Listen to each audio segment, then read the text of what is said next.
The hangar was alive with movement, a carefully orchestrated chaos of military precision.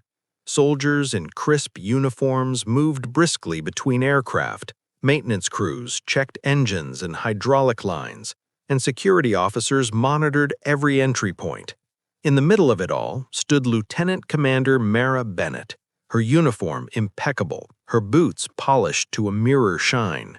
She adjusted the strap of her duffel bag and approached the ramp of the C-130, her boarding pass clutched tightly in her hand. The morning sunlight glinted off the fuselage, and the scent of jet fuel hung heavy in the air. Bennett had flown countless missions, led teams into hostile zones, and trained in conditions most civilians couldn't imagine.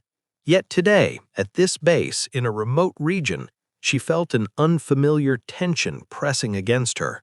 At the top of the ramp, a young gate agent, newly assigned to the Military Transport Division, glanced at her documents and frowned. "Lieutenant Commander Bennett?" the agent asked, voice polite but firm. "Yes," Mara said calmly. "I'm cleared to board." The agent's eyes narrowed slightly. "I'm sorry, ma'am, but I need verification from the commanding officer on duty. We can't allow boarding without clearance." Mara exhaled slowly, keeping her tone measured. "I understand, but my orders were confirmed by the operations desk. The general overseeing this rotation has already authorized my travel." The agent shook her head. "I still need direct verification, standard protocol." Mara considered insisting, but she knew the bureaucracy all too well.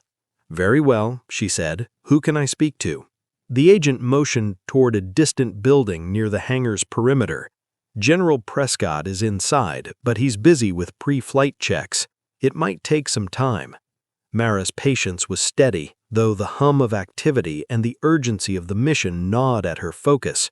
She stepped aside, waiting, observing the flow of the crew and the rhythm of the hangar. She noticed how efficiently they moved, the precision of their work, and yet she was an outsider in their line of sight.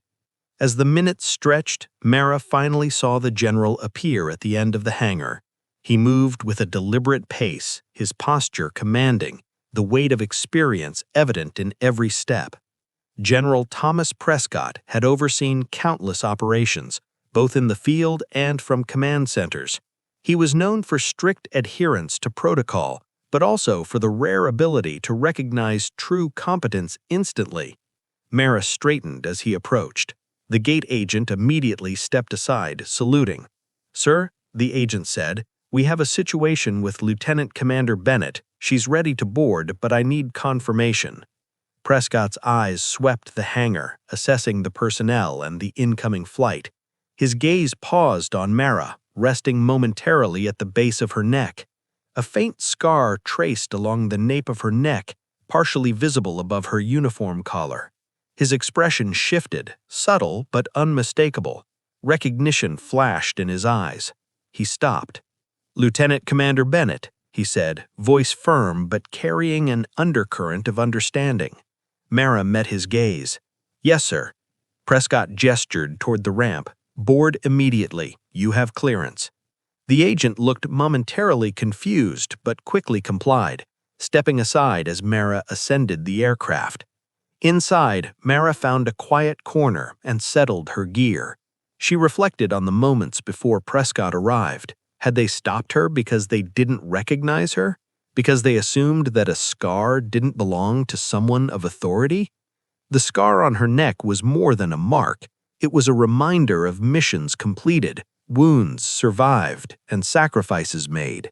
Years earlier, it had been inflicted during a high-risk operation deep in hostile territory. She had been ambushed while extracting intelligence from a remote compound. The scar had healed, but it remained a permanent testament to her resilience and dedication. Boarding the aircraft, she noticed the crew still moving efficiently around her, the hum of engines filling the cabin. No one dared to speak unnecessarily, all aware of the military hierarchy, but unaware of the story etched on her skin. She leaned back, recalling the countless missions, the hours of planning, the moments where split-second decisions determined life and death.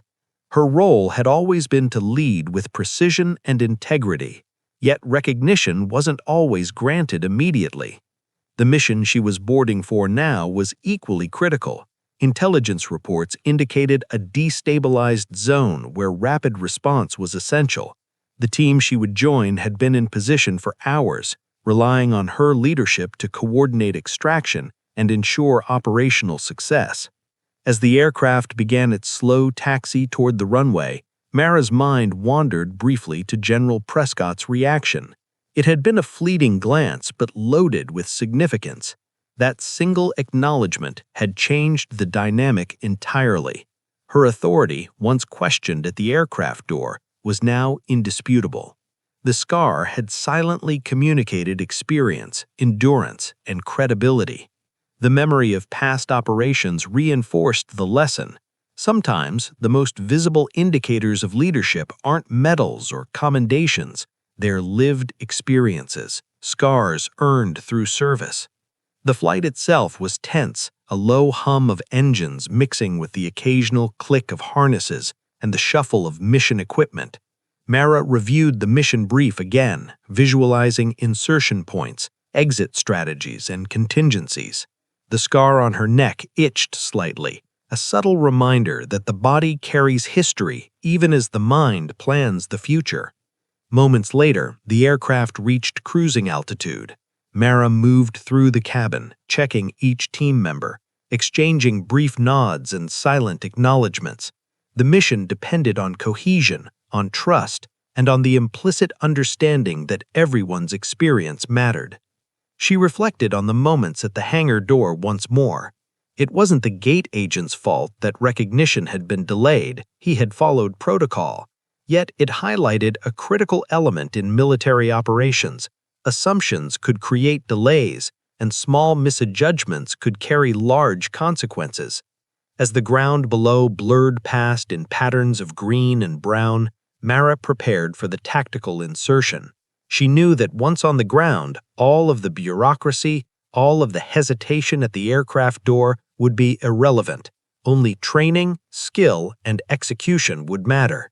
And the scar, once noticed, would serve as a silent signal to her team that leadership was present, that experience commanded respect without words, and that actions, not appearances, defined authority.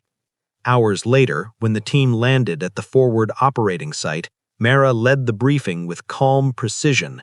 Every movement, every directive was executed with the confidence earned through years of experience.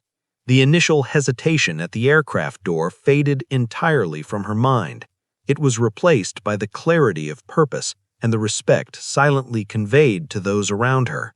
The scar on her neck remained hidden beneath the collar of her uniform, but its significance had already been realized by those who mattered most.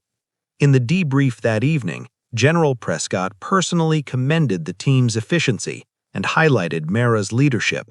Her name, her service, and yes, the scar had become symbols of dedication and earned respect.